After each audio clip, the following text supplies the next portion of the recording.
When things get really, really small, 80,000 times thinner than a human hair, we enter a very different reality where materials acquire strange and wonderful properties. Nanotechnology really does a terrific job in providing lots of information in a very small space.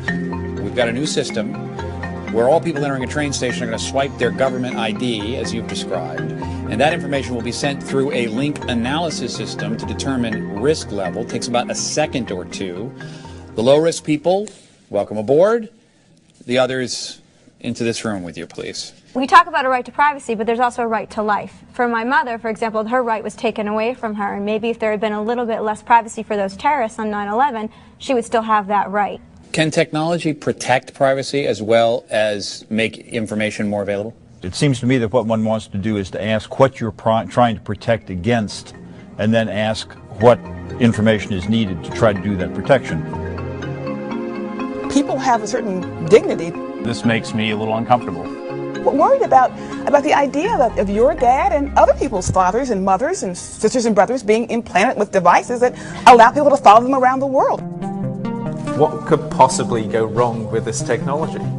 I think we try it. The expensive stuff in solar cells is the materials and getting them pure enough, and if you can deposit just what you want where you want, you can think about transforming it so the walls of buildings, your jacket you're wearing, the paint you put on a building could in fact be the power plant. The technology is so new and the promise of nanotechnology is so great, we wouldn't want to do anything that would impede the advancement of this science and technology. Well, that's called the classic technical fix. Is it toxic?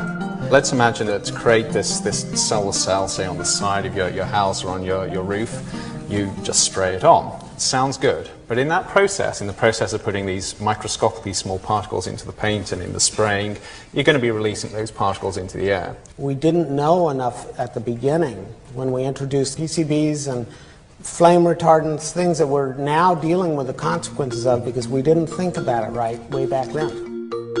You're going to see new types of drugs.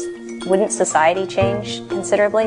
Nanotechnology makes it possible to manipulate genetic switches involving how long we live. Lifespans can be increased 50%, perhaps even doubled. Anybody interested? Joel?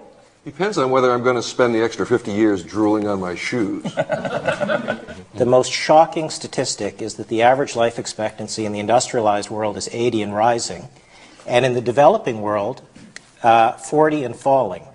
So if you just took this nanotechnology and put it into Jim's vaccine, delivering hepatitis B vaccine by nose, or into quantum dots for malaria, you could go from 40-year life expectancy to an 80-year life expectancy for a few billion people. I don't want to die. I like life. Why would you want to be older?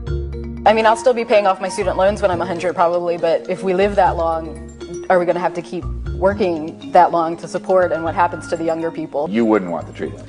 I don't want to die. Actually doesn't scare. I know I'm going to die and I'm okay with it. The planet is finite. I don't know where we're going to put all these extra people, for one.